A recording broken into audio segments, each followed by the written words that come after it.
अस्सलाम वालेकुम। आप खालिद इकबाल यूट्यूब चैनल देख रहे हैं। नाज़रीन, ये वीडियो मैं तोशाखाना के बारे में आपको आम मालूमात यानी जनरल इन्फॉर्मेशन देने के लिए बना रहा हूँ। तोशाखाना स्कैंडल्स की ज़द में हमारे हुक्मरान आते ही रहते हैं। आजकल पीटीआई के चेयरमैन जनाब इमरान ख़ान उसकी ज़द में हैं।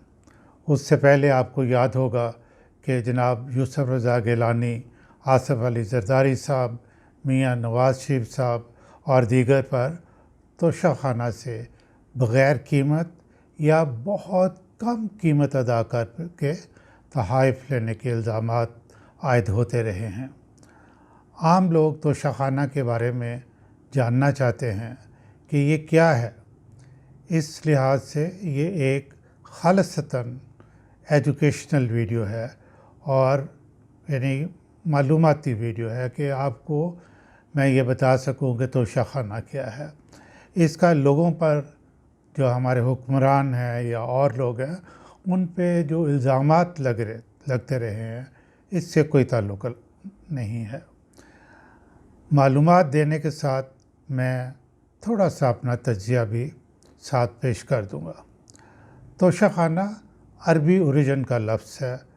तोशाखाना ऐसी जगह को कहते हैं जहाँ कीमती तोहफ़े या ऐसी अशिया जिनकी तारीख़ी अहमियत हो, जिनका ताल्लुक़ ऐसी शख्सियात से हो जो कोई आला मुकाम रखती हों, मसलन किसी मुल्क का सदर हो, किंग हो, कोई बड़ा इन्वेंटर हो, इल्मी या अदबी शख्सियात भी या मजहबी शख्सियात भी हो सकती हैं। मुग़लों के ज़माने में भी तोशाखाना होता था जहाँ बादशाहों, शहज़ादियों को मिलने वाले कीमती तोहफ़े या निशान जो कि मटीरियल की शेप में होते थे, वो वहाँ रखे जाते थे। हिंदुस्तान में भी तोशाखाना मौजूद है। पाकिस्तान में तोशाखाना कैबिनेट सेक्रेटेरिएट के कंट्रोल में है। ये अजीब इत्तेफाक है कि कभी भी इसका नाम किसी अच्छी वजह से सामने नहीं आया और मीडिया ने जब भी इसका नाम लिया, उस वक्त लिया जब कोई इससे मुतल्लिका कोई ना कोई स्कैंडल सामने आया।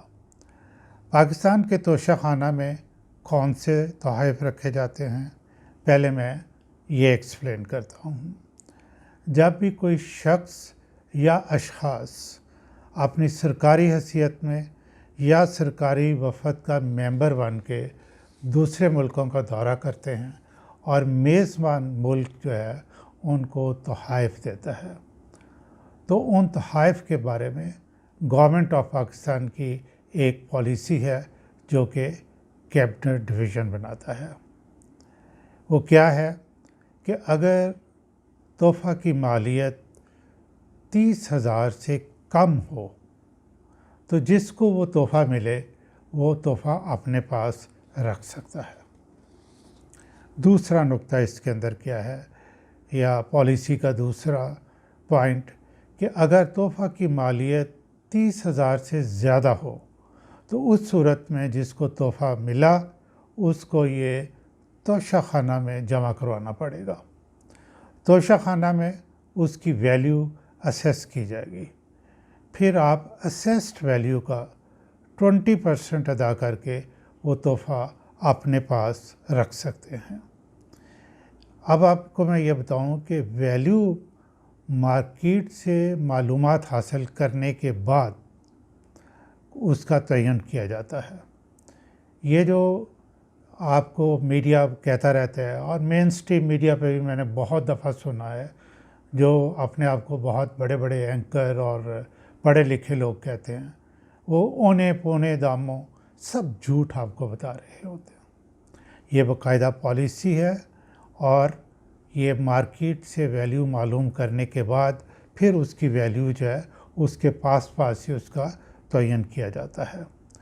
अब थोड़ी देर पहले पीटीआई ने ये पॉलिसी में तब्दीली की कि 20% बहुत कम है, इसलिए कम से कम 50% पे करने के बाद आप वो तोहफ़ा जो है अपने पास रख सकते हैं।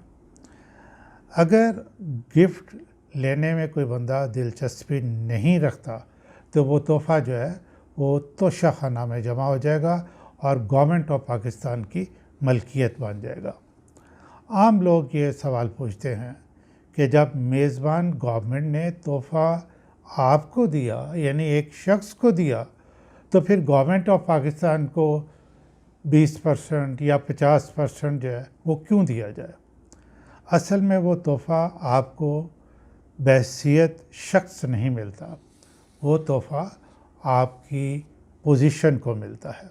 यानी कि जो आपने पोजीशन होल्ड किए हुए है वो उस पोजीशन की वजह से आपको तोहफ़ा मिला, तो गोया वो तोहफ़ा आपको बहैसियत पर्सन नहीं मिला बल्कि आपकी जो पोजीशन है उसको वो तोहफ़ा मिला।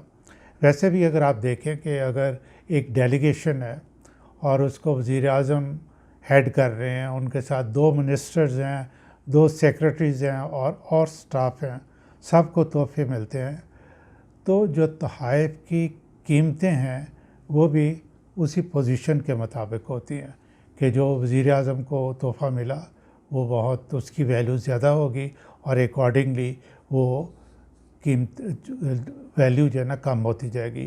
गो इससे भी आपको पता चल जाएगा कि ये पोजीशन के हिसाब से जो मिलता है। दूसरा ये है कि जब डेलीगेशन दूसरे मुल्क को जाता है तो वो अपने साथ तोहफ़े लेके जाता है उन लोगों के लिए जिन लोगों से उन्होंने मुलाकातें करनी है और जिनसे कि तवक्को की जा सकती है कि वो शायद उनको तोहफ़े दें या ना भी दें। तो जब डेलीगेशन जाता है तो वो अपने साथ देने के लिए तोहफ़े लेके जाता है, तो ये तोहफ़े जो है ये गवर्नमेंट ऑफ पाकिस्तान ख़रीदती है, यानी उसकी पेमेंट वो करती है। इसलिए भी ज़रूरी है कि जब वापस आपको तोहफ़े मिले तो वो उसको गवर्नमेंट को आप कुछ ना कुछ पे करें।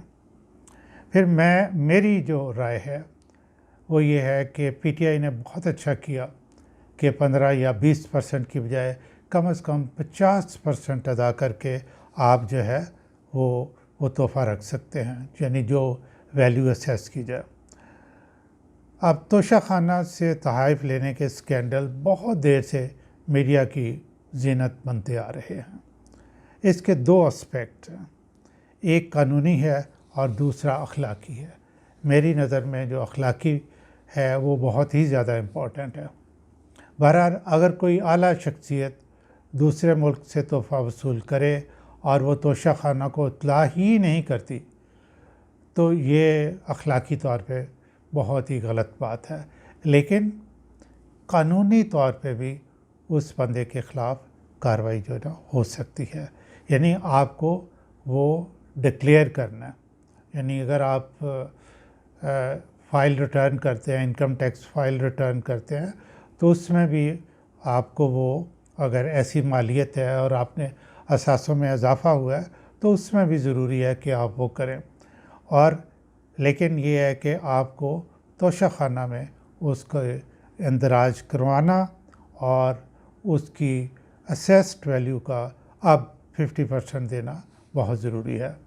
दूसरा केस ये हो सकता है कि पॉलिसी के मुताबिक तोशा खाना में ये गिफ्ट दर्ज करवाए और अगर वो इसे लेना चाहता है तो असेस्ड वैल्यू का, जैसे मैंने अभी आपको कहा कि मुआवजा दे। तो ये एक उसका कानूनी पहलू है। ये सवाल अहम है कि जो मीडिया भी उठाता रहता है कि जी औने पौने दामे ले गए, ये कर दिया वो, ये महज मीडिया का प्रोपेगेंडा है। जैसे कि मैंने अभी आपको बताया है, तो मीडिया की सारी बातें जो हैं ये चूँकि सच नहीं होती, ये बहुत ही अफसोसनाक बात है, क्योंकि आप न सिर्फ लोगों को जो है वो मिस इन्फॉर्म करते हैं और बल्कि ये है कि मुल्क के अंदर एक झूठ का कल्चर जो है उसको भी फ़रोग़ देते हैं। बहरहाल अगर कीमत बहुत कम है, क्योंकि ऐसे भी वाक़यात मेरे इल्म में है कि बग़ैर किसी को बताए जो है वो वज़ीर-ए-आज़म यहाँ थे, रहे हैं और उन्होंने जो है ना थोड़ी सी प्राइस लगवाई और अपने साथ लेके गिफ्ट जो है ना वो चले गए।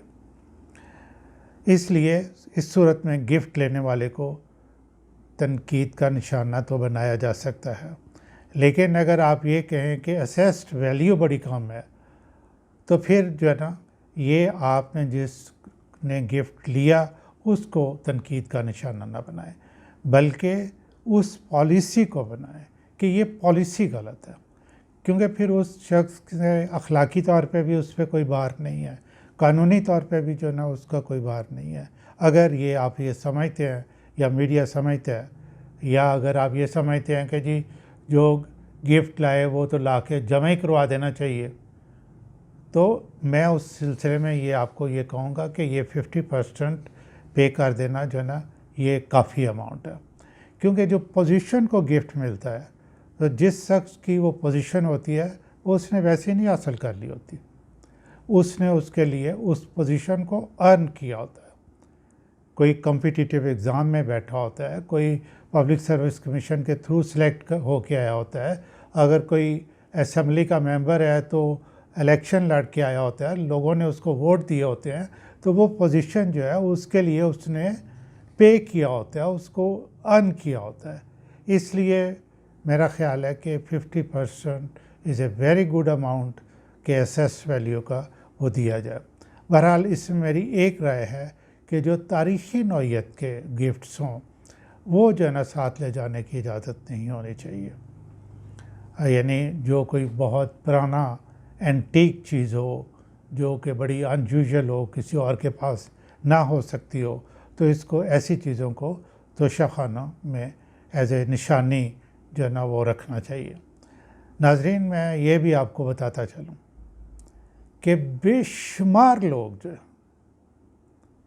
ऐसे हैं कि जो गिफ्ट अपने साथ नहीं ले के जाना चाहते, वो उनको गिफ्ट मिलते हैं वो ला के तोशाखाना को दे देते हैं।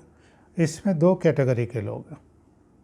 मैं 30 साल गवर्नमेंट की मेरी सर्विस है, मुझे सारा कुछ मालूम है। बाज़ दफ़ा लोग ऐसे भी होते हैं कि उनके पास 20% देने के लिए, अब 50% तो अभी हुआ था ना, 20% भी देने के लिए पैसे नहीं होते थे और वो तोशाखाना को दे देते। कुछ लोग ऐसी सोच के मालिक भी होते थे, वो कहते थे कि यार ये तो हमें सरकारी हैसियत में मिला है तो ये तोशाखाना में जमा कराओ, और जो पैसे होंगे इसको नीलाम करने के बाद जो है वो गवर्नमेंट ऑफ पाकिस्तान को चले जाएंगे। इसलिए वो इस सोच की वजह से वो नहीं लेते थे। और जब तोशाखाना में बेशुमार गिफ्ट इकट्ठे हो जाते हैं, फिर उसके तरीक़ेकार क्या है? तरीक़ेकार ये है कि मार्केट से लोग बुलवाए जाते हैं, जिस तरह की चीज़ें होते हैं, अगर वो मार्केट में वैसी चीज़ों के साथ डील करते हैं तो उनसे प्राइसेस लगवाई जाती हैं, और फिर एक बेस लाइन पर प्राइस जो है वो रखी जाती है, और फिर उसकी नीलामी की जाती है कि जी इससे कम नहीं देना, इससे ज़्यादा अगर कोई कीमत देता है तो वो एक किस्म की ऑक्शन होती है, बोली होती है, लोग ज़्यादा पैसे देते हैं और गवर्नमेंट ऑफ पाकिस्तान के साथ ये के पास पैसे जो है ना जमा हो जाते हैं। ये कुछ मालूमात थी तोशाखाना के बारे में। नाजरीन, मेरा आपको बताने का मकसद ये था कि मीडिया में जो कुछ भी आपको बताया जाता है वो उसमें बहुत ज़्यादा झूठ होता है। ये बहुत ही अफसोस की बात है, और मैं तो सोच रहा हूँ कि मैं एक ऐसी वीडियो बनाऊँ जिसमें कि इस चीज़ का एनालिसिस करूँ कि ये जो मीडिया से मुतालिक लोग हैं, ख्वाह वो सोशल मीडिया से हैं या मेन स्ट्रीम मीडिया से हैं या प्रिंट मीडिया से हैं, इनका जो रिस्क है वो हलाल है भी कि नहीं, क्योंकि ये इतना ज़्यादा झूठ बोलते हैं। आज के लिए इतना ही, और अगर अभी तक आपने मेरा चैनल सब्सक्राइब नहीं किया तो अब कर लें, घंटी का जो निशान है उसको भी दबा दें, और जो लाइक है उसको टिक ज़रूर कीजिएगा।